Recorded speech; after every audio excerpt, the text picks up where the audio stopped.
all of you, may you be happy and well and peaceful, without any fear, worry, forever. Okay, good luck to you. So, anitya. Impermanence is experienced in this too. Whatever begins has to end, time has to pass by and finish. So, did you try to read a little bit today morning also?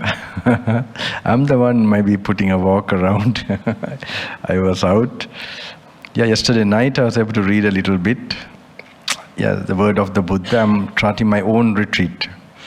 Hopefully I can go into Penang and while I'm here, because rather than when I'm teaching like this alone, when I'm alone, when I'm doing, then again it's polished, and hopefully I also can get more of that experience. All of you look quite well, shining, 10 years younger. Okay, very good. You accumulated so much, most powerful karma, I would say, in your lives. I'm very glad for you. Transfer it to everybody and all other beings. I'm very happy, because some I saw little sadness when they were there in the first few days. It's all gone in them. So happy for that. Very good. Of course. But make sure you continue, daily, make a daily routine practice of metta bhavana in the early morning, metta, compassion meditation, and anapanasati to still the mind, to get some taste of the stillness. And then add the reading part of analyzing, contemplating as elements, or simply like that, just an exercise so that you visualize and get so 3 weapons are working for you the whole day. 3 weapons, one is with metta and anapanasati, other one is the wisdom. Don't do it just for namesake. Try to, sometimes you might get late. Hope you just make sure until you get a nice effect and that you forget the world. Because more you ponder, you wait, then only you enter deeper levels of experience. So now why I am late sometimes to come for programs and all that? I wait. I tell actually some people who are not Buddhists, I tell them, I go to touch the feet of God and come. Something like this. But in this case, the feet of the Buddha. Not the feet like physically, a consciousness, a state of consciousness. Okay? His body is just a material. Buddha was, what made him Buddha is not how he looked, the physical form. It is an enlightenment, a particular type of thing that happened in the consciousness. So if you also try to get that consciousness, okay, then it's like you are really paying tribute to the Buddha by following him and doing that. So this is very important if you can do like that. So you give more value for that attainment. Don't leave that. So you may sometimes neglect the work, because you get late and all that. But doesn't matter. If you're really concerned to maintain this, do that. And then continuously you have your own, I would say, high. Like you have a smoke or something. And then that is your smoke. And then with that you go. Okay. So I see people, they know another way only. Just a beer can and a cigarette. But this is another way. This is more nice, more, like nothing harming your body. And then you go. When you're walking, doing everything, you'll be so synced into the present moment. You will do those other work also more better. Because you will, you have that creative mind more, and you will be able to really do exactly what is necessary in those worldly activities also. So you will succeed more in your material world as well. And this, you are not neglecting your true welfare as a human being, to become awakened and to really fully live life, to feel life, to be in the present moment, rather than like shrunken life. No, that you have just only the physical part of your body life is working, not the spiritual part. So I don't know, today I have nothing much to. I have already given you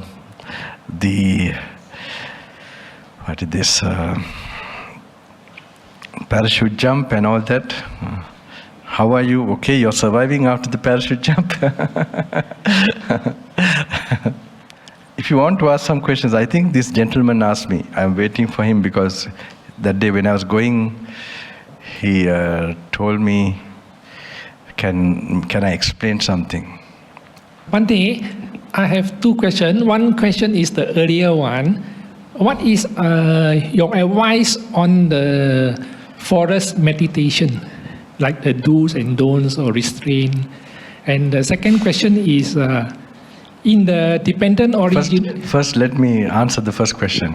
Okay. Tell me again, properly. Properly means I'm sorry, Again, I had to get used to your accent too. Those days I stayed a lot with the Chinese, and now I am a bit... Yes, please. Bhante, could you advise us on the forest meditation of the do's and don'ts or refrains or any danger? In the forest? Yes, forest meditation. Forest meditation? Yeah. Okay. You want to go to the forest? One day, yes, if you like to. But my teacher already gave me some tips before even I was a lay person. Forest means to solitude, actually. Even when you go to solitude, why we go to forest is in search of solitude. And he gave me actually 4 things. If they are okay with me, then go to solitude. That was my first forest trip, age of 18. I got an invitation from a monk to come to one place called Kalugala in Sri Lanka, very old forest establishment, when the forest tradition started in Sri Lanka, in 1940s or even before that, maybe. So when it was lost in Sri Lanka, when the first initial kind of... so it's like a rainforest there, that area. So Bhante told me 4 things from in the city, what is it? So we were in Vajrarama, Colombo city. When I met him in the monastery, he told me, because those days also I'm thinking to go to forest when I was young. Then he told me 4 or 5 things I establish in you, then only you go to the forest. One is some theoretical knowledge of the Dhamma you should have. Okay, some knowledge, like word of the Buddha you are having, given, that is like some theoretical knowledge of the Dhamma. And the other one is your faith in the Buddha Dhamma Sangha. That should be there. You have to have a certain amount of like a devotional, faith to Buddha Dhamma Sangha. And the other one is Metta Bhavana. Metta, compassion meditation should be established to some extent. And the other one is Asubha Bhavana, impurity, meditation on impurities. It's interesting when I enter the forest how one by one was useful. So when I entered the forest, now we have an idea, but the real experience is so different. So when I entered, like it's a pathway, and I was walking, and some people before the village, they told me this is the way, you have to go so far. And when I went more, it gets darker, and then suddenly some fear seemed to come, because especially some imagination of snakes and all that. So then this Metta Bhavana suddenly, helped me. And even when they gave me a kuti meditation, this is like, dusty, they gave a mat, and in the jungle, like, the ceiling and everything is like open, so you can imagine a snake is coming in the night. I don't know whether I had a flashlight or whatever. So in that situation, also Metta Bhavana, suddenly you can see it's very helpful. When you have enough, you have that confidence to overcome that fear. Other one was, I never forget, suddenly when you're in solitude, you get these sudden thoughts of lust or desire. And you never imagine, sometimes you could get these thoughts. And then the Asubha Bhavana was very helpful, the practice of impurities. So that went like this. But then those 4, he told to, for the retreat also, did you all get this like for 2 weeks, how you should prepare for the retreat? You got it, no? In that, do you not find those 5 factors? Some way, I don't know. Just says prepare 2 weeks. The how to prepare, no? No information. Oh, I must get that information. It is in the application form, I think. Maybe. I don't give it. So how you must keep away phones, try to minimize the phone usage for the 2 weeks? That is there, right? Okay. Also, I have told sexual activity also to 2 weeks to prepare. I don't know whether they like to put that point, but I have told that point. Because this is your preparing for an intense experience. So I have told them, but good to know these preliminaries, even if you are not here practicing, what you should be practicing when you get back, so that you're always preparing. If you really want to become enlightened and experience higher truths before you die, make it an experience in you, then I would say this is good guideline. So I hope you can keep that, I don't know what else. Cell phones I have told. Other point also I have told. I don't know, some other things I told initially for people to try to practice meanwhile. So, in fact, if it for young people, I have told about, from age of 14, 15, no FAP. No monk will tell you these things, but they should be told, I guess, no FAP, NOFAPP. It can be referred in, YouTube. There are so many other foreign countries, Western countries, they are practicing, knowing this, not for religious purpose, but seeing the real, in a way, very scientific way, a very different science. Unfortunately, real science is very demonic. I mean, the popular science, I would say. It is trying to support, the other sort of enjoyment and a hedonistic way of life. So, this other way, that's very important, I think. They are doing a lot of them, many in America, Europe, everywhere they are practicing this. And in Sri Lanka, places like this, not a single video in their own language about this matter. You don't need to go university and nowhere. If you can practice this, you will get super brains full of, where they'll be productive. And not, sort of people who are like postponing tomorrow and all that. All these weaknesses are coming because, there are these bad habits. Even we were caught with that. No one taught us actually. So I was very concerned to tell it. I have been telling in other programs, especially, and then also, of course, with the games and the phone and the blue light in the phone and the short videos and being late night before sleeping using the phone and as you get up, all these things. There was another gentleman I saw from Russia. I have recommended that. Can you remember this? I don't know what is the video called, but he uses foul language and all that, but he gives a good point to young people. He looks like a thug, like, with tattoos and everything, old gentleman. But the message he sends is very wonderful. It's really, really, I think God has sent a devil to save the world. Something, I hope I know that name of the video. I try to send it through him before you all leave, I hope. You can get those, use it. I mean, if in case you have to use the phone and all these things, make sure, but don't postpone your real true well-being, your mental health. I think anyone who comes on YouTube, you should not watch. Better if Buddha comes on YouTube, so you have the book, the Dhamma. So that is, so I tell slowly if you can use less the YouTube, because your concentration power is different. You would rather like to listen to the YouTube rather than reading this book. That doesn't mean there's a development in you. It means, your mind has got weakened and it needs that level of sense stimulation. And so you rather, so the videos are also made in such a way that attract your senses. So you will get many knowledge and some kind of that way, but your ability to realize something will slowly start to diminish because your concentration power will start to diminish. So doesn't matter, I am not telling you, some people, they can't, I don't know, as far as you can read, try to go to the reading, but not every book, then try to go to the Dhamma here.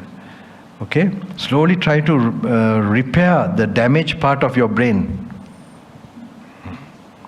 Because the brain has already been damaged in a certain way in the modern time with so much usage of the phone. So now you slowly have to understand that. So you can even look at some videos about dopamine detox and like this, under these headings. And you will find videos of talking about what happens to your brain, with this usage also. But I don't know, I think it's covered in a certain way. So that, you use it finally only for your work purpose. And doesn't matter, you find some monk interesting to know and it helps you some way, but make sure you read the book also separately. And from the book, book means you're directly going to the Buddha, what he's saying. And so then with that, which will help you. Normally we are attracted to, even in the YouTube or anywhere, if you feel someone is authentic and natural, more, if that is shown in the YouTube, that gets attracted in the spiritual way. Because you don't feel, like some people do sense it, and when they're really looking for something, spiritual, then they will see something that is very natural, authentic, but very difficult, to find monks, they are all going only for preaching. You can't see any history of practice. So it's, I don't know. So it's your karma also. We didn't face this problem. Those days there are no YouTube, no phones. When we were doing this, only television, but that also we were not into it. So then we had that more empty time, and so anyway. But look at like this. Practically, if it makes you control yourself, discipline yourself. Now the video I was telling, I happened to know this video some time back, and that video, actually it's not a Buddhism or anything, but practically it hits you so hard, it will help you, people who are using the phone. Otherwise, no point if it doesn't make you change. Any teaching should really change you, is to strike you, and then it gives you willpower to, because the person who is telling shows that it's really convincingly to you, that is harmful to you. Normally we put we make some kind of, we do something, even something dangerous, believing in a wrong view. Soon as that wrong view is broken, we will automatically, we don't want to damage ourselves. Sometimes we will drink wine thinking, it's good for cholesterol. Okay? It's good for this, that. So we justify. But someone convincingly tells you that this liver is going to be like this, and visualize the picture, explain it clearly. Then suddenly, and it's very true, is the person is telling truth, then it may help you to stop these things. So, but these few days, did you use the phone these few days?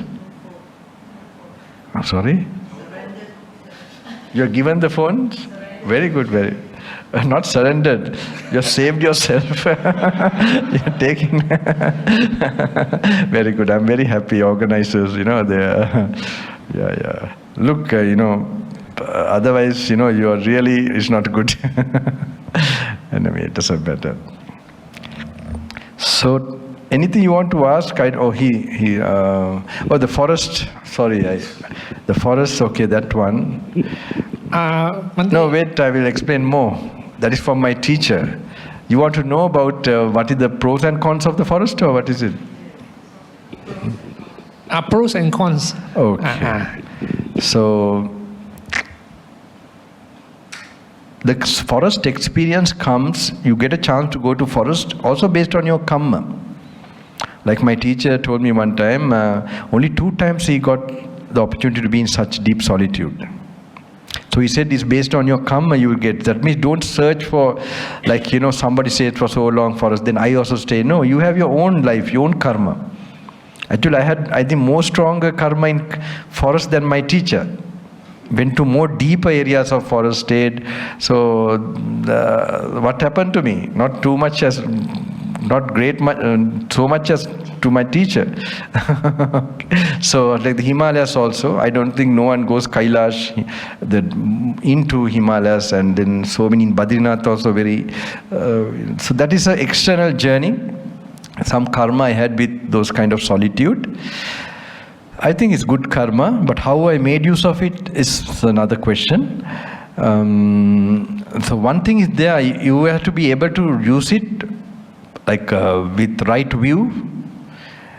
If you just go there, the forest, two things can happen actually in solitude. Either it is explanation is given in the suttas, like elephant is taking a bath in a deep, kind of river, or so small cat sees the elephant. He thinks, oh, how nice it is, I'll also, have a bath. So he jumps into that river or water. What will happen? Either it will go down or it will float up. So the simile is given, like when you're in solitude, if you have not developed enough, you could say, samadhi, you can get freaked out. So that solitude you might not be able to withstand. Like suddenly either you will get, so that's why you should know, you should be already practicing something here, and you will be forced to go to the forest, solitude. Then it's good. If you are not forced, it's also ordination. I say when you are forced to ordain, but you must be practicing for that force to come. If you are not practicing while you are a lay person, that forcing, natural force will not come. That all nature sort of, so for ordination also same, and also going to the forest also same. You are like forced, someone invites you, or then, all the karmas are ready, and then internally also it just tells you to go. The other thing I would say, I had many experiences, of course, like I told you, like once, there was that sound, certain crickets, or you have it in the evening like sound, it's actually a mental sound. So it's not good to have this sound. That means there are a lot of spirits around you. So normally it's one of this thing when you have a little disturbance in mind, okay, though the psychologists, they will interview and they will give you to control those parts of your, hormone. That's a common thing. It can happen. Modern days is more common. So I say sometimes they need some of that treatment as well for their body, then do the other practices. So one time I did hear this very, in the jungle. So I know it's unusual. So what I did was I would not stay long in the solitude like that. Then I just left, and not easy to leave that forest. It's like, like the sea, river beds, that's the road. So there are special vehicles that, there is like a team of people who used to drop me. And then they have to be given a message through the army and like that, and then they come and then they take me. So suddenly you can't go. So then when they finally took me, when I came to Colombo, it was a little okay, but then I was trying to find out what is this sound, I was trying to know the cause of it, what it was. So I got to know that, like, sending so much metta and spreading, a lot of good karma to all beings, all these spirits have come there to receive it, and they are not going. So that's the main reason. Their presence will create the like kind of sound. So what happened, then the solution for that was to associate those holy places, like, close to that there's a place where Buddha is supposed to have come, called Kirivera. So there, and there's like a Bodhi tree, like this. So to spend the time in those places for 3 days like that. So those things will just get cut away. So I give solutions for people who have a lot of problems, regarding with the Bodhi tree, so that, it has that effect where the unseen causes are dealt with, especially spirit and this planetary, this thing. Then the karma finally, which is so unseen, unknown. Only a divine eye can know which sort of karma, what you've done in the past is now working, and why you're getting this kind of suffering, or why you're getting this good support or happiness. So that's why there has a value in that. So as a yogi meditator, you must have a part of puja and all that also. Not all the time doing puja, but this is also helpful. It's like your, like your dagger. You have the machine gun, you have the pistol, then you have the dagger. Okay, so these pujas also, the devotion parts with the sacred, they also have a thing when you are really facing a very disturbed, gross experience. So that's it. What's the other question? Yes, Bhante. In the dependent origination, which part to be cut off? Which part? In dependent origination, there are 12 parts. 12 parts, yes. Which part is to be easily cut off, or the main one? Main one? To be cut off on that stage. Sorry? Stopping. Yeah, the main part you could say is definitely ignorance. Avidya, the first one that shows, but to contemplate all the parts are important. You can take any one link, What is the cause for this to happen? Ignorance is the cause for Sankara. Sankara is the cause for Sankara Vijnana. Like this, these are all good for contemplation. But if you think of the main part of this, there are places where Buddha also explains, is ignorance, avidya. Avidya. That's until, Yes. In meditation for jhanas, if one forgot to set the time to come out, what will happen? What is the consequence? Sorry, can you repeat again? Yes, in meditation for jhanas. Yes. In meditation? For jhanas. For dhyanas. For the jhanas. For the dhyanas. Before entering into jhanas. Okay. If one forgot to set the time to come up, what is the consequence? If you set a time? To come up from the meditation. Come out of the meditation. Come out from jhanas. Okay. Actually, in my practice, we don't try to name dhyana or entering into dhyana. I know there are some schools which kind of make it, like a determination to enter and so on. So I hope I will not create this thing, but I feel like it creates an expectation and a kind of you might even not dhyana and you think it's dhyana, like it can happen. So we don't even want to talk about dhyana, just to see whether the meditation is good or not, just to check that. That you know now you had a good meditation, like you get concentrated, but you still don't name it as dhyana. But you could know if you properly, that you don't feel desires to the 5 senses, then it's a dhyana, but you're not going to name it. Okay? So you don't, without any expectation, you sit down and you create the proper purity and, the type of walking and warming up and some devotional thing and contemplation maybe and all that, you just do it. And then when you sit down, this experience will come on its own.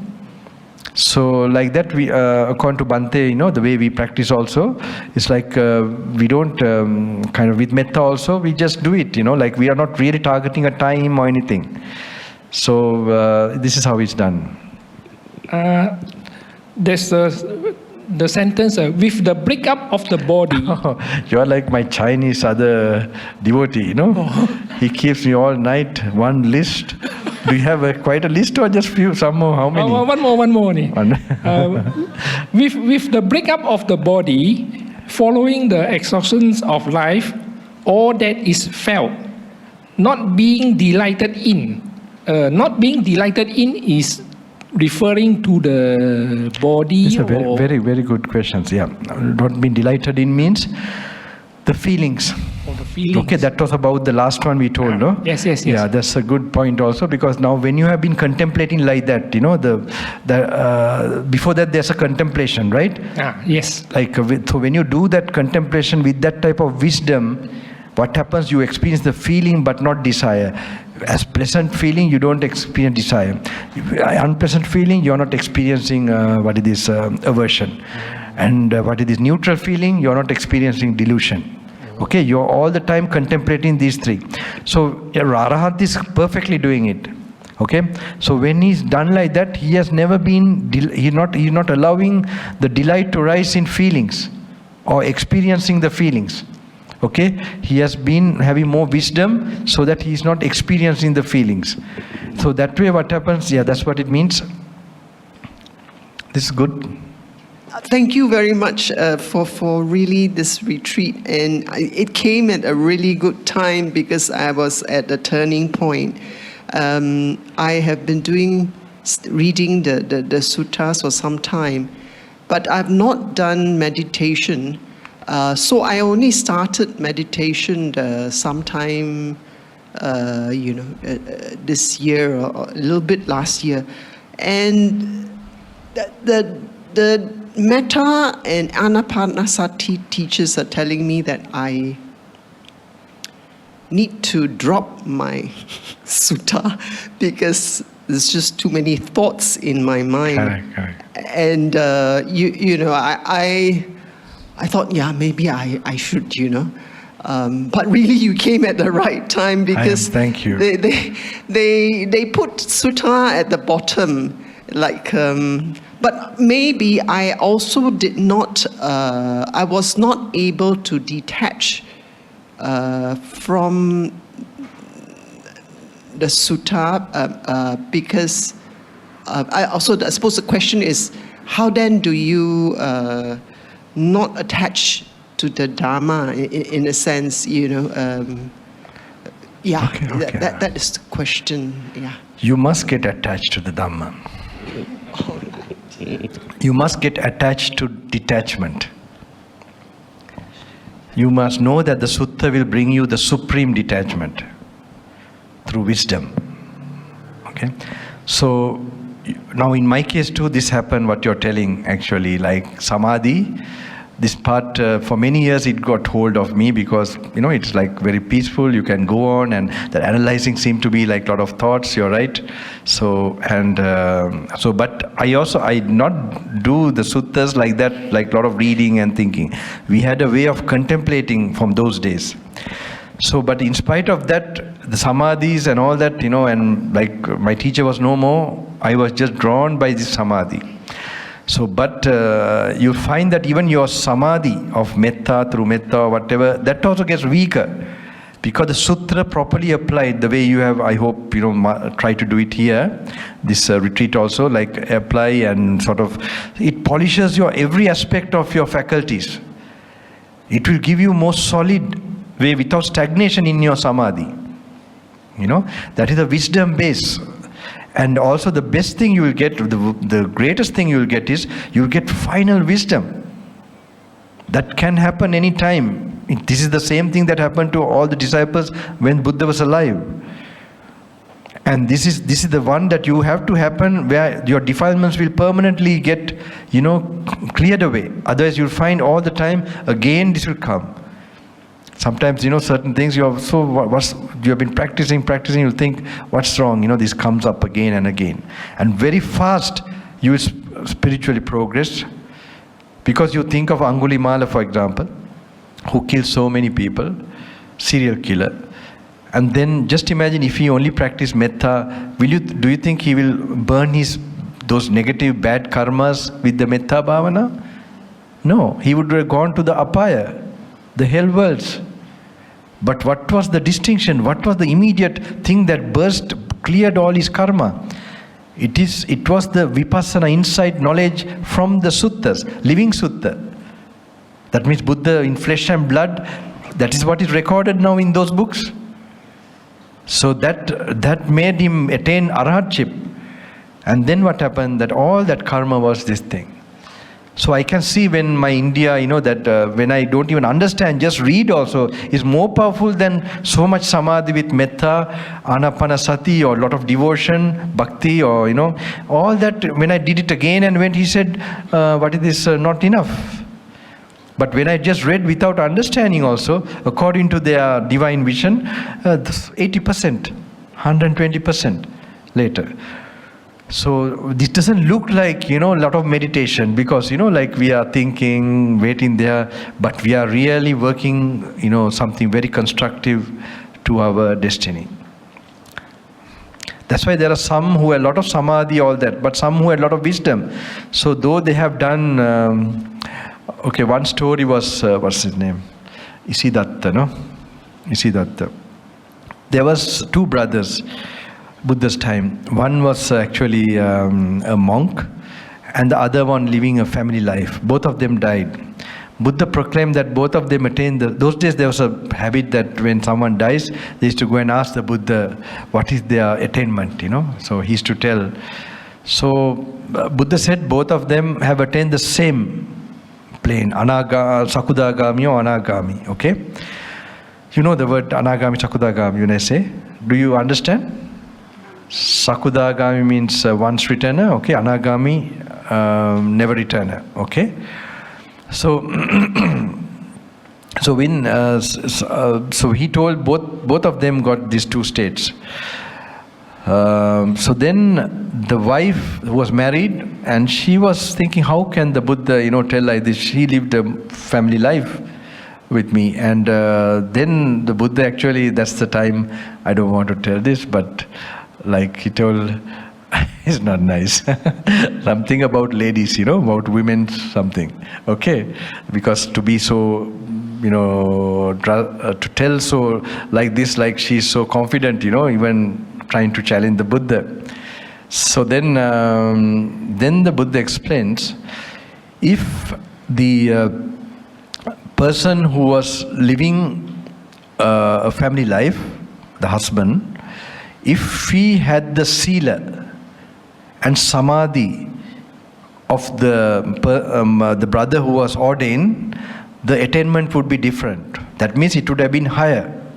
Okay? If the ordained brother had the wisdom of the lay brother, the attainment would be different. That means higher. So wisdom, though he was not very disciplined, maybe still enjoying the senses, but the wisdom made him go higher.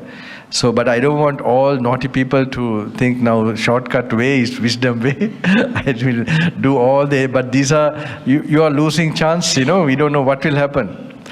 So it's better to have the safe way of always try to do all the things, keep sense control and all these things. So wisdom is very important. I think I answered enough. Please keep the suttas, read it, contemplate it, not to read too much now, hereafter you can more go deeper. Okay, and apply the way you are telling me also, it's quite good, very good. You apply to the present moment and like that. So you associate in that direction. So that special wisdom brain will start to work, or the eye of Dhamma.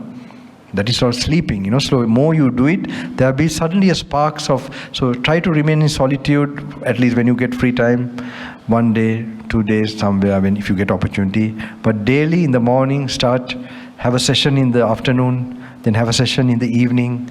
Even if you're working somewhere, go into the toilet, lock yourself, do it. Yeah, I did like that. Okay.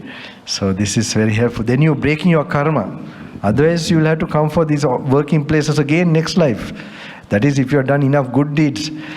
And otherwise, if some anger or something, and you're going to become an ant or a ghost or whatever, these possibilities are there. There is one sutta that says we are supposed, Magandiya, I think, where Buddha suggested to him that learning and discussion is good for him with Kalyamitas. Now, is that something we should do? And the other question is, what do you mean by Kalyamitas? Does the Kalyamita have to be a noble one? Yeah, the ideal one is someone who has at least attained Sotapanna. The Kalyana Mitra in the Sasana, Buddha's dispensation, is actually at least someone who has attained Sotapanna. So, what closest to that, we can't read the minds of others. And according to our karma, we are meeting all different people. But the sure guide is the book. the Buddha's recorded words. That is a very perfect Kalyana Mitra. If that is lost, finish. Okay? That is lost, is finish. No hope.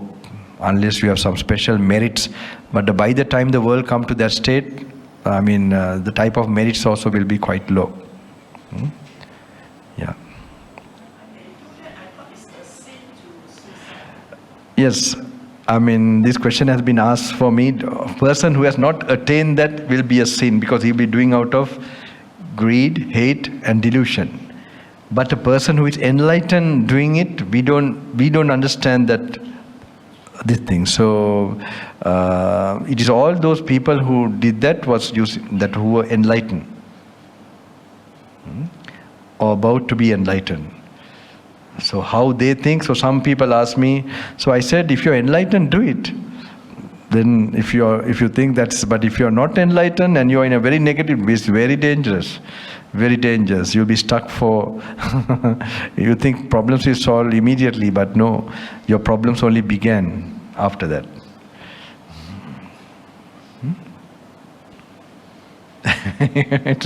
Is it clear or not clear? Something. Okay. What happened is that sometimes I feel pain in my leg. Then I will think, the pain in my leg, I'm feeling really painful. So I'll try to think, this pain is not permanent, so I shall detach it. Then suddenly I hear some noises. Then I say, I don't like it. I hear the noises, I don't like it. So I try to think, this noise is impermanent again, so I should detach from it. But my problem is that, am I allowed to actually do it interchangeably? When I'm doing mindfulness of breathing, I try to observe my length of breathing. Is a short breath or long breath? Then suddenly I change, or I'm contemplating my pain and so on. Mm-hmm. I'm not too sure whether this is right. You can't avoid when the pain comes, your attention automatically goes. But my kind of practice is not this kind of hard practice of only mindfulness, so it's like balancing the 5 indriyas, 5 faculties. So there's that faith, some devotional practice, and there's levels of devotion you can get to where you get to samadhi. Okay, that has to be awakened. Then the other one is mindfulness. That is, in every posture you try to look at your body from outside and be aware of the movement of the body, and maybe even the sensations, how you're feeling when you're walking or whatever. And the other one is samadhi, where you sit down. When you are really warmed up, only you sit down with enough sati, mindfulness in your walking, and some devotional thing to inspire you. So your brain parts are, the power points are open in different ways. And then maybe little reading of the suttas also, contemplating. That's the main one which brings wisdom out of those 5. And the virya. Virya means you must generate a lot of energy. So this is a kind of, really so I see a lot of people in the modern times, they are like, that something is wrong, like the type of food they're eating, and kind of the thing, there's so much lethargy, the weightiness is there. Kind of, so that has to be overcome as a general thing out of your system. That you're very, all the time very energetic. So that virya, one is with certain feeling also about the reality of life, that if you allow these thoughts, that you will be, so what I normally say is to have enough warm up before you sit down.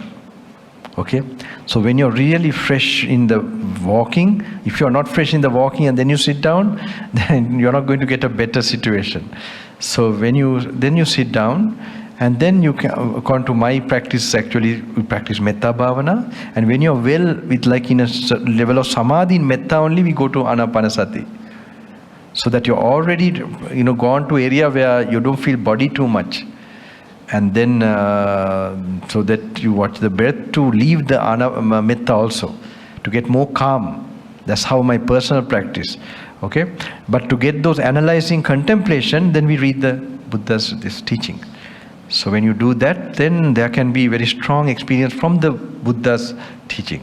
But there are other techniques, methods of meditation where they watch the body, the immediate sensations or touch or the posture. So this kind of practice is there, but it's a technique based, that's called. What is mostly, I think, would have been exposed to in the modern times. from Burma and all that.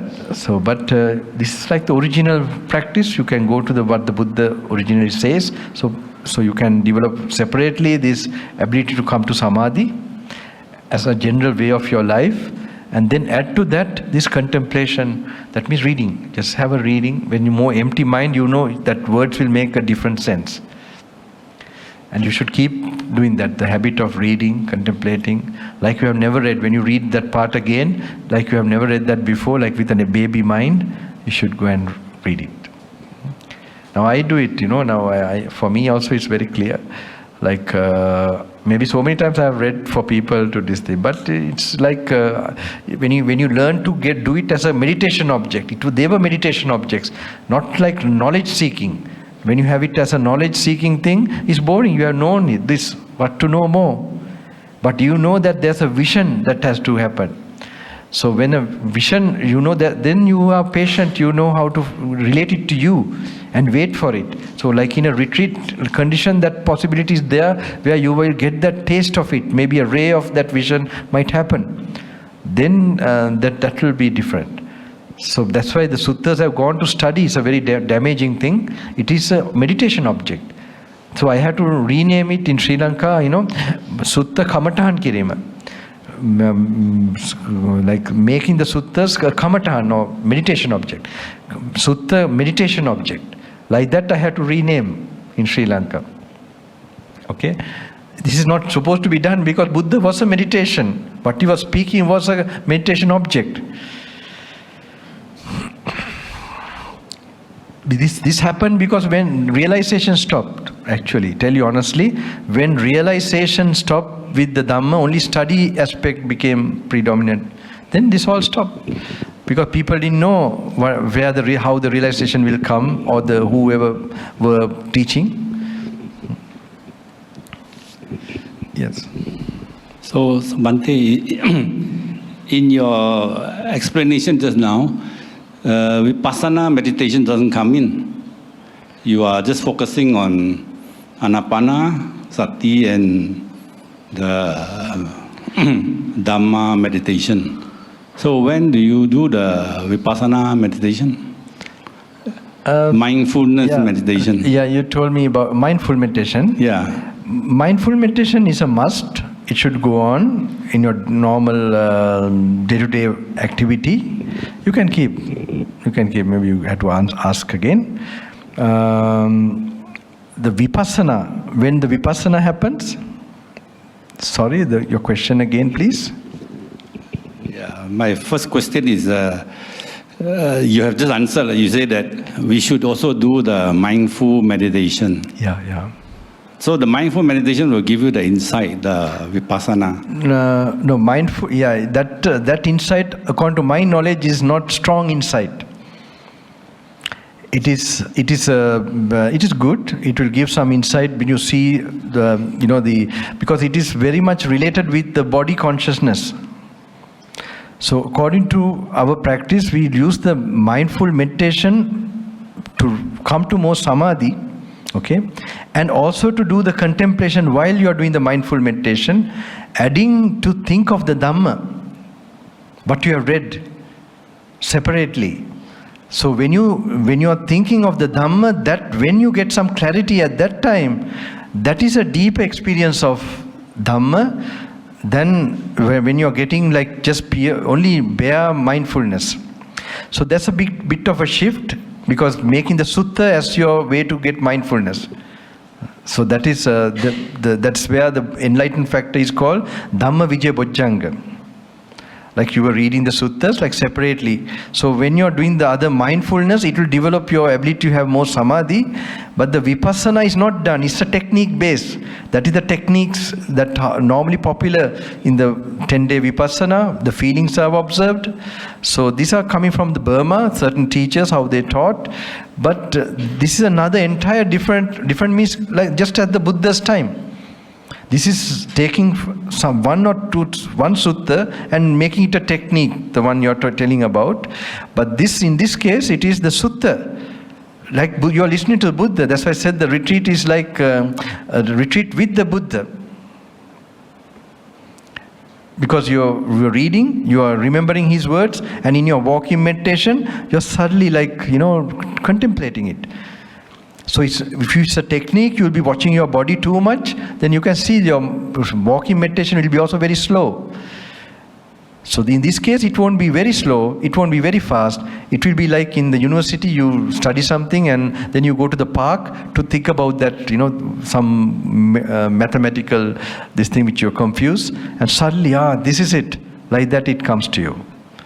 So this type of intuition which we are talking about, we are trying to give in this practice. This is the old practice, it's called Paryapti, that is study of the Sutta. Paryapti. Pratipatti means practice. That means you apply the Sutta. What Buddha is telling, you are applying to that present moment. Then you have Prativeda, the experience. But you look bright now. I'm happy. From that time to now, maybe, I'm sure you read all the suttas, right? Did you? Did you manage to read some even? Oh, that's okay. That's good. Bhante, could I kindly ask you to look at page 84?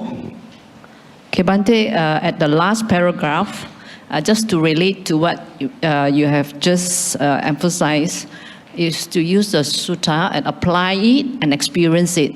So this last paragraph that reads, we ourselves do not directly know, dependent 84, upon... right? 84? 84. Okay. And last paragraph.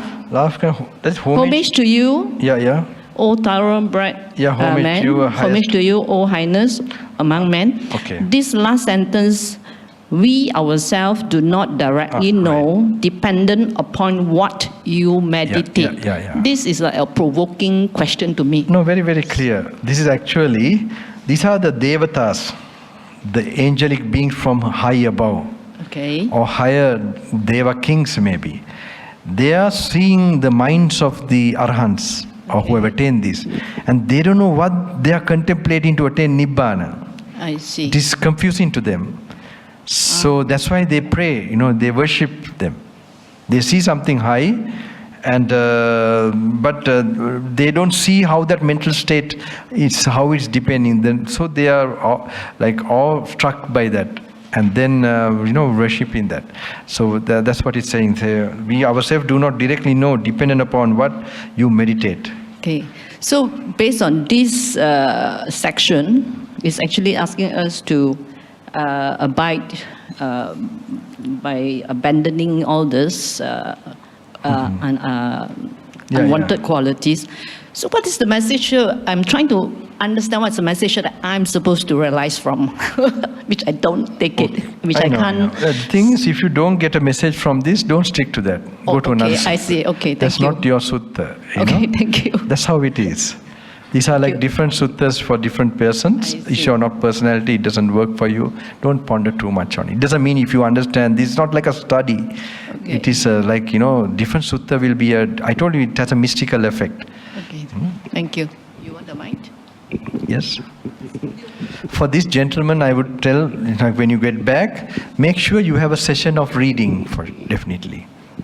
While you do other practices, the way you have understood or way you have already mastered, do those things like sitting in meditation and whatever way it works for you up till now, do that. But add to that a reading session. That just think that you're talking to the Buddha. Then things will all work out. Don't worry. Yes. Thanks. I have a question about the practice of training in repulsion towards the senses and guarding the senses. Yes. You talked about trying not to taste food too much, for example. Trying to taste, sorry? Trying not to taste food too much and be delighted. That's a sense control practice, yes. So is this only useful for people who are delighting too much in the senses? And is it useful for people who are sick or depressed and maybe have to force themselves to eat? Understand, no. Like say if you're really, really down like that, it's nice to go to a park, nice to go to near the seashore or somewhere nature and relax and to get that support. Okay? For them it's okay. but not in a sensually indulging things also, to run away from that feeling. That will increase more their depression. But the kind of nature experience will be good. For them it is not. You can't even suggest more of, even try to, like a nice thing to eat. You can't tell them who's sick or in depressed state to control the senses. No. Like my father, when he has fallen down, I took him chocolate cake to him. Yeah, I did, so that time is, you have to have that common sense to, see. But when you're healthy and well, when you're practicing, then this is a very important part of the practice, have the sense control practice. Then your nerves are stronger and, like that. Yeah. Thank you. Yes. May I ask a question? It's regarding page 154. Which one, sorry? It's page 154, the third paragraph, where the Buddha is discussing about the eye, the six senses is impermanent. He is questioning the third paragraph. What is impermanent is suffering. What is suffering is non-self. This is the sentence which I don't quite understand. Okay. We are trying to achieve non-self. And why is the Buddha telling us that what is suffering is non-self? Yeah, this is okay. Thank you. This is how he's trying to make you see non-self. Non-self is a perception you get. Self is also a perception, kind of. You're getting a self idea. It's a perception. So you're going to realize the real nature as a knowledge that is not self. But how to do it? First, you see what you call as self, that it is changing thing, something changing. Okay? You think body is yourself, but does the body remain the same? It's changing. Okay? Would you not like to remain when you are like you're 20 or 18? Definitely. No, but beyond your control, it has now become some other age. Yeah. Okay? So when it has changed like that, is it not suffering or not? But we have learned to accept that.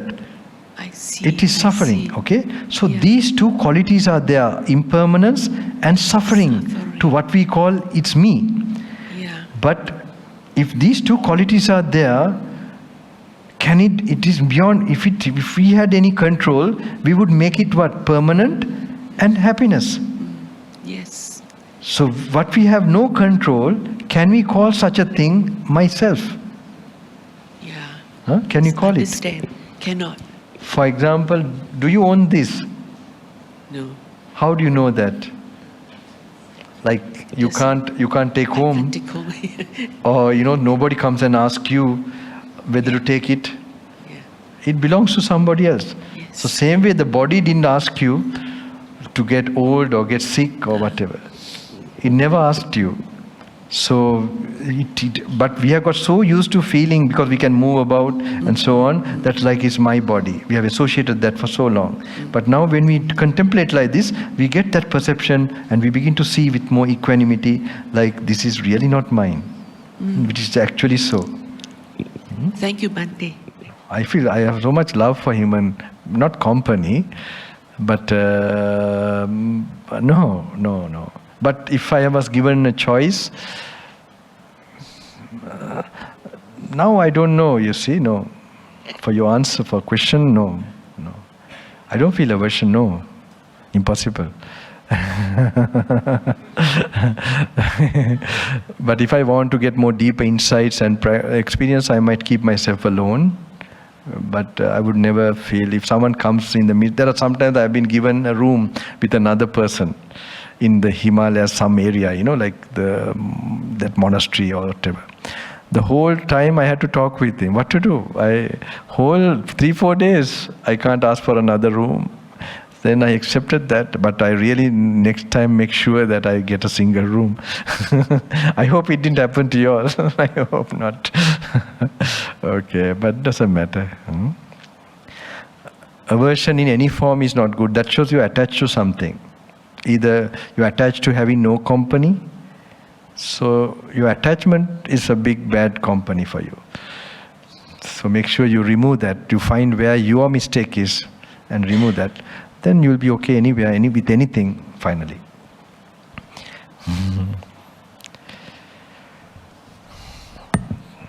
Thero Therwan Sannai, all blessings to you all, okay? I hope you all more success as your time goes on, and that you will achieve this goal more and more. Continue this seed, be careful, protect it. Do a daily practice. Make sure you begin to have that peacefulness and do your work. So morning start, that's the main thing. And when you learn to do like that, it's like brushing your teeth, washing your face. You never do without doing that. You never go for your work or anything. Same way, this becomes a habit. You wash your mind, you wash your consciousness.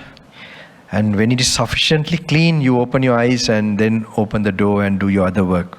Actually, when I wake up also, I would not go to brush my teeth or anything. First, I wash my mind from the drowsiness. That means I will practice this vipassana, like Anatta Lakkhana, which you hear in the morning, early morning. Did anyone hear that, the whole recording? 3:30. So that one, like the contemplation, then turn it to metta. So I don't do it. Sometimes my mind is not focused, so it will take long time. So until I get a focus and like a floating sensation when I really do it properly, okay? Lightness comes. And then go to the metta, and metta also do it until I get into very absorbed in it. And I can go on staying like that all day even. Then I open consciously, okay? Then do. Even there's an afternoon session I do like that. So make it a habit, okay? But only problem, I am not reading the suttas enough.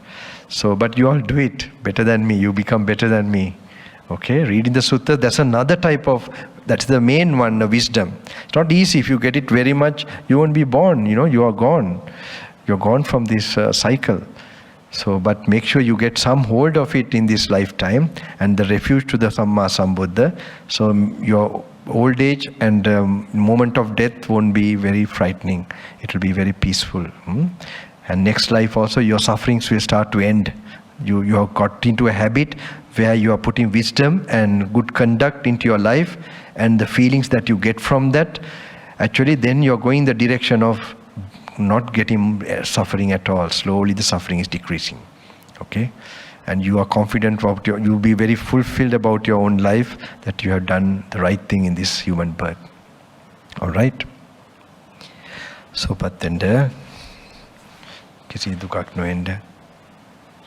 May all this good karma of practicing all these days, think of your parents, relations, and hardly there's no being who has not been your parents, relations. So transfer it to all of them, and the 4 protective devatas, the angel beings who protect these 4 directions, and also the Deva kings, the Brahma kings, and 32 crores of divine beings, divine planes. May they all receive this good karma, and may they protect these noble teachings on this human plane, and who are practicing, who will come out of suffering, may they be encouraged, and not only devas but human beings here in this, but in this country all other human beings also get the support, and all other countries too. This Buddha's infinite compassion, may it be a force, may it be a blessing, a protecting force to people, to not to do any evil, but to develop more wholesome states of mind, and finally purify their mind to the uttermost degree, so that they will never come to a state of suffering, but will go from happiness to highest peace, Nibbana. So patvetva, dukhim videtva, nivansvala patva, sansara perapina matvetva. Dharme Shaktiya, Dharme Shantiya, අඩුවක් නැතුව මතු කරගන්න ලැබෙන්න. මේ භවයේ කවදාකවත් මේ ජාති in this area, this part of the world, may all these noble beings who have been practicing for some time get the fullest encouragement and faith in the Samma Sambuddha, and get that universal realization, truth, be an experience to you, so that it will by your way of behavior and life, others too will get some peace, happiness, just by getting some faith. That will be a great blessing to them. Not by what you speak, how you behave, how you keep calm, and how you keep joyfulness within you from the Dhamma. So, Patvenna, may uthumnata, Vātika Maha Guna Bhalaya, Dharma Saktiya, Atma Bale.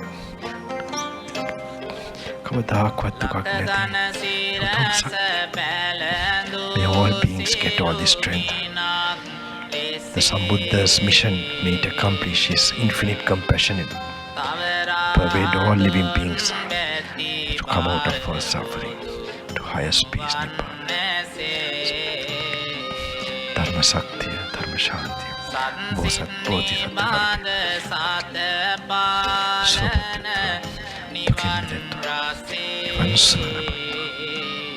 all blessings to all of you. Sukhiyavatu.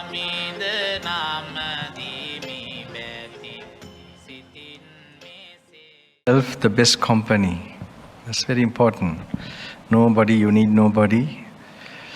Like 6 months, I stayed sometimes in the jungle, very deep jungle, and the person who was serving me also, I made sure that from a hole, that there is like my bowl, okay, like a small robe on top. Cave, it's a cave. I'm below there, and there's a string. I have a string attached to the bowl, so that like we have some rules, like it has to be offered to us. So just I hold the string while he serves so I don't come in contact with him. So this was a very nice period. It was 6 months, my monk's life, I think 2007. Good national park inside. The bears, that's where several bear encounters I had.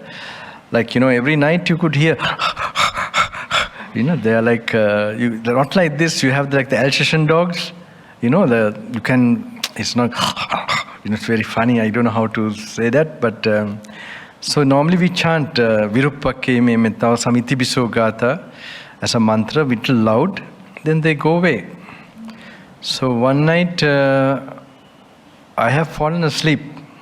Okay, I have the lamp like this, and there's like from stone, from one of the ruins they have put for my bed. So while lying down, I like in a dream I could hear. Then what happened? I just instinctively like got up, and meanwhile while getting up, I increased the flame, and the bear is right here. And then I had to say Virupakke me mettam mettam erapati. Soon as I said Virupakke erapati, just turn like this, and you could feel the weight of the bear. It just went like that. Maybe he also got frightened. He does get frightened. That's why they run away or attack. So it was very nice, and then I made sure I don't talk with anyone. And then there was a very interesting thing noticed in that area. No sound of birds even. They also observe silence, I guess. And squirrels, you put this leftovers. So we have a way how in the jungle we don't try to invite animals. So they come for food. So we make sure the leftovers are really sort of made into small crumbs and then spread all over, so that not any particular place the animals get used to. And that area, the squirrels used to come and eat this, these leftovers. They also made no sound. That was very interesting. No sound, like a no sound zone, that area. Many years back, 2007, that was, so I hope you all can also slowly get used to that silence and being with you. Try, not just sleeping in silence, you can try to develop wholesome states. You must make an effort, and then you are bright, you don't feel bored, and you are full of powerful kusala karma. This is very important. So you can do it, and while you are going in the vehicle, practice. Everywhere, whatever place you are there, you just learn. One is sense control, and other one is mindfulness, sati for the body. This is a constant practice. And when you're doing that, you don't get the tired mind. Simply observing simple things. If you forget to be in the present moment, remember, just flow, just what you're seeing, okay, what you're hearing. Just pay. Then again you might run, no, I had to do this in the office, or somebody scolded me, whatever you remember. So this, just think, it's gone, it's finished. And the consciousness is all gone. Maybe now the person is regretting. We don't know what is happening, we are imagining all this and that. And if you don't worry and practice the Dhamma, it is, you will experience who practice the Dhamma is protected by the Dhamma. I will tell one story. I don't know, because when I was working, I think it might be very helpful. So because my teacher told me that, if you practice the Dhamma while you are doing the, like in the office or whatever, then that karma will be replaced. Otherwise, you will have to come again to the office. Why? Because, you are doing it, only that type of consciousness is nourished. And in case, if you have only done good deeds, if you do good deeds also, and your attachment is less, that you are reborn a human plane, in case something else happen, it's also dangerous. So then you will come back to these offices, work again, that same thing will come for you to work. So because he told me that, I was trying my best to meditate. That means already have been practicing like this, like a retreat, long months I used to stay at with him. So I had some experience where I could maintain. So then I used to go to the toilet and meditate. Okay, initially to get so nobody's looking, or pretend I'm looking at a book. Like if that's open, like there are a lot of other colleagues around you. So I just pretend I'm looking like this. And then I used to spread compassion and so on. But they would notice. They would feel you're meditating, no? That they could notice that. And even if I go to a lower floor after meditating, they would feel it. And I know one certain area, that area, they're all very rough, I think they're very critical about our audit section.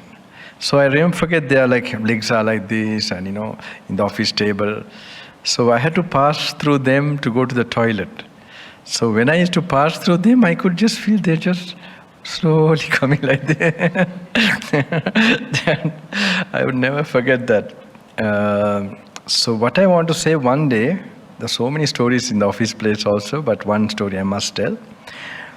One day I was meditating and doing like that, and suddenly a call came from my boss that I had to finish the project tomorrow. Otherwise our audit, this thing will be taken away. I have never faced pressure like that, So I have thought I will have another 2 weeks, 1 month, and such a deadline. And so I just waited like that. And in the evenings I had to go and attend to my teacher, night time in the city. And daytime I had to go to the office to fulfill my father's blessings and hear my teacher's blessings. So what happened, it just took over me so much that I was having a headache. And then I was going to go to, normally I take my food like dinner, and then I go to I go to the monastery. So this time I was planning to go to the monastery to tell that I am not going to come, that the other person has to look after the night also, Bhante. So I was just going to tell the message, because I was like a zombie, walking along the street, this so headache, and I saw something overpowering me. Then I suddenly realized I must meditate. Then I realized suddenly to pay attention. Okay, I was seeing the vehicles going. Okay, and then just I am walking like a zombie. I became aware, and then I went, oh, here the headache is like somewhere here, and then I saw my thought: tomorrow assignment, tomorrow assignment, tomorrow assignment, tomorrow assignment, and then I went to the head area. The thought is like that, and the head area. Okay, inside the head, blood, and then the skull, white color. When soon as I was watching what is exactly here in the body, I was feeling some peace coming. And then slowly I continued to watch that and imagine that, okay? And then I was coming close to the monastery gate, Sri Lanka, there's Vajrarama. Soon as I was doing more, when I'm nearing the gate, I was getting super energy. I overcome that any kind of stress, tension, and like samadhi, and everything was just fully coming, and I didn't feel about any problem, worry, anxiety. So I took over the night shift, and then I look after my teacher and went back. Nothing. Now in the morning also I'm having that nice joyful state of mind. Maybe I would have overdone meditation, and really, because of it, that fear and that unexpected challenge. And all the way I went to the office, and then it's the finance controller. I had to go and tell her. She's the one who wanted to put our project, this thing. So I went to her. And as soon as I went there, I told her, I have not finished the project yet. And then she immediately looked at me and said, when you have finished, you can hand over.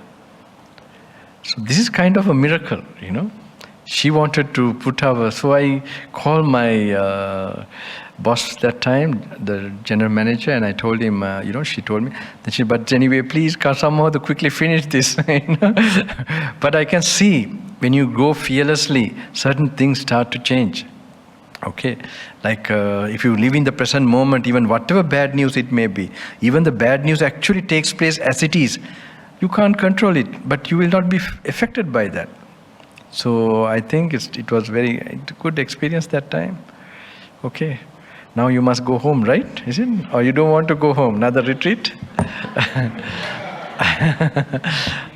Sorry, but you will definitely see a very contrast of worlds. I know some, like here now the time, it will be a seed for you. It will definitely grow. Be careful, protect it more and make it harness more, and definitely for one day for you to go out of all suffering. This will be a stepping stone. So good luck. So have a peaceful time, and wish you all support for all of you, and all who have, there are so many behind who have given support. And I hope they will also get good karma to do this kind of thing, even if they didn't take part in the retreat.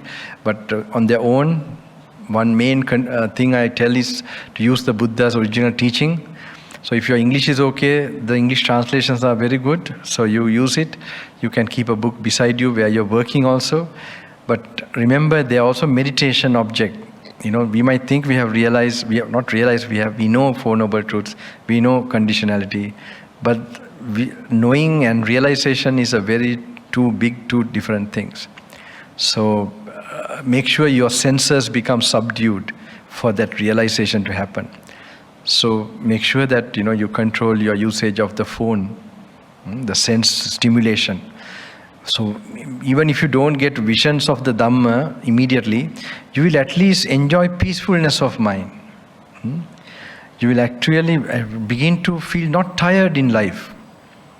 You get tired when you have anger, greed, strong emotions, you lose energy.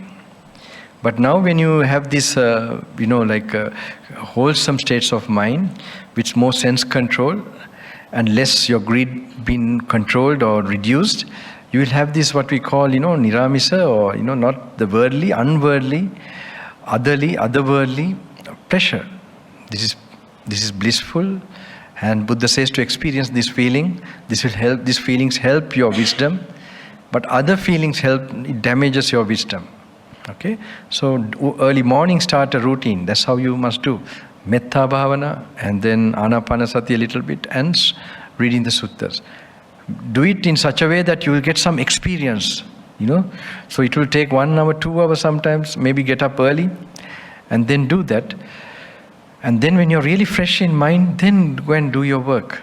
Then you will be just having a very sure, very definite peacefulness in your mind, and you are doing those work. And those work is done mechanically. It's not done with your involvement. You don't care about the result and so on. You don't care whether you are appreciated or you are criticized. How nice it is. Whether it's raining, it's sunshine, no problem. You have that equanimity. So I hope you can do this practically. You'll be walking chaityas, walking bodhi trees then. You will be a blessing to others too, all around.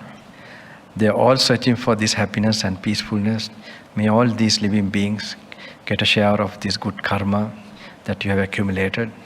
May all of them get a chance, step by step, to get that highest blessings of a Samma Sambuddha. Never to suffer again, but going from happiness to highest peace, Nibbana. No fear of old age and death and any kind of challenge, that they will be fearless, peaceful, without any worry. The great Master's blessings may come to all living beings. Until this sasana is there, dispensation, may that infinite compassion of a Buddha flow through his sasana and give the people a protection so that they will come out of all worry and fear to highest peace, Nibbana. Supatyatva, dukhim midetva, nivan suvalabhatva, dharma shaktiya, dharma shantiya, sila satya labeva. May all who are here, the Dayakas and the Maha Sangha, and in all other places too, all the Buddhists, may they get a strength and encouragement to follow the path. Make the Buddha the refuge and his words for their guidance, and to get this Dhamma vision for their meditation. May it happen to all of them. And all other human beings also get some faith and encouragement, so that they too will come step by step to all true happiness. And all other beings, human beings especially in the planet, and other creatures from the lowest, may they get a human birth, go on this path, and the Devatas and the Brahmas, may they too reach this goal without any obstacle. Sopatyatva, dukhim detva, nivan suvalabhatva, dharma shaktiya, dharma shantiya, aduak natva, sila satyanta labetva, sukhi hotu. So be happy. Sansara perapina matvetva, may හැම දිනටම උතුම් නිවන් මඟ යන්න. For all of them to go on this path, may they get all the strength. And all whatever meditation, tapasya, practices I have done up till now, from the time of I entered this particular path, may it, I transfer to all of you to achieve your goals too. And wherever you are, I hope you'll get protection to go on this path without any obstacle. So, Patvenda, be happy, okay? Dharma Saktiya, Dharma Shantiya, me Maha, me Polavata Pugamana, Maha Sangaratne, me Utum Madhyat, Bosatan Vasaki Upatti Jane, Upadicha Velave, Sansara Perapina Matvetva, Dharme Shaktiya Balaya, me Sila Satya Antalabetva, Kavadak Vatugota Patnavina, Satuting Satut. Nivansu.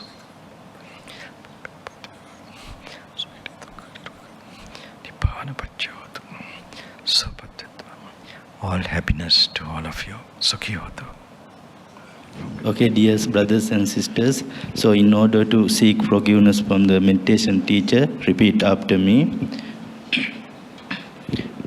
Okasa Kamami Bhante Okasa Dwaratena Katan Sabhang Aparadhang Kamata Me Bhante Dutiyampi Okasa Dwaratena Katan Sabhang Aparadhang Kamata Me Bhante Tatiyampi Okasa Dwaratena Katan Sabhang Aparadhang Kamata Me Bhante Okasa Kamami Bhante Kamami Kamitabhang Nibbana Pacho Hotu Sukhi Dika Yuko Baba Sukhi Hotu Sukhi Hotu. But it's not easy to do like this and escape from me, okay? I'll be haunting you, okay? You practice, continue to practice, okay? My spirit will be working. Be happy. I wish you good luck, okay? It's not a joke, I said, okay? All blessings to you, okay? Take care. Sukhi hotu.